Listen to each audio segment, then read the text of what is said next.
મારું નામ ભાવિક નાગર છે. અમારી વાઈફ છે આશા નાગર. અને અમે છેલ્લા અમારા મેરેજને 5 વર્ષ જેવા થઈ ગયા છે. અને પ્રેગ્નન્સીની બહુ તકલીફ હતી. 5 વર્ષથી બાળક રહેતું નહોતું. બધી જગ્યાએ બતાવ્યું, અમે લગભગ 4 થી 5 હોસ્પિટલમાં બતાવ્યું, પણ કોઈ રિઝલ્ટ મળ્યું નહીં અમને. છેલ્લે અમને સનફ્લાવર હોસ્પિટલમાં અમે આવ્યા. પછી ડૉક્ટર સાહેબને મળ્યા, બધી વાત કરી આ રીતની કે અમે આ રીતે ફરેલા છે, આ રીતનું આટલી દવાઓ લીધી છે, આટલા પૈસા ખર્ચ્યા છે અમને, છતાં પણ કોઈ રિઝલ્ટ મળ્યું નથી. પછી આ હોસ્પિટલમાં આવ્યા, અમે અહીંયા જોયું, બધું ખાસા બધા પેશન્ટ આવતા હતા અહીંયા આગળ. પછી અહીંયા ટ્રાય કરી, અમે આઈવીએફ કરાવ્યું.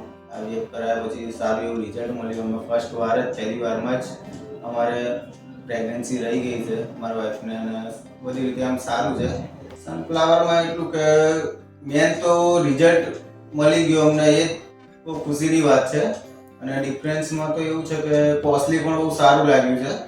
અને લોકોનો વ્યવહાર, હોસ્પિટલમાં જે સ્ટાફનો વ્યવહાર છે, બધી રીતે આમ ઉપરથી લઈને નીચે સુધી બધા સાહેબોનો કે સ્ટાફનો વ્યવહાર, એ બધું ડિફરન્સમાં સારું છે એમ.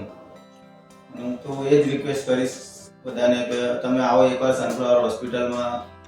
જે પ્રોબ્લેમ છે તમારે અહીંયા પ્રેગ્નન્સી બાબતે, આઈવીએફ છે કે કંઈ બી બીજું છે, તમે આવો અહીંયા સારવાર એકવાર લઈ જુઓ, પછી તમને સારું લાગશે અહીંયા આગળ આવ્યા પછી. અને તમે પણ કહેશો કે ના, રિઝલ્ટ મળ્યું છે અહીંયા આગળ. અમે સહપરિવાર આવ્યા છે અહીંયા, હું, મારી વાઈફ ને મારી બેબી. અમારી બેબી છે 10 મહિનાની થઈ ગઈ છે હાલ, અને ધ્રુતિ નામ છે આનું, અને એકદમ હેલ્ધી છે.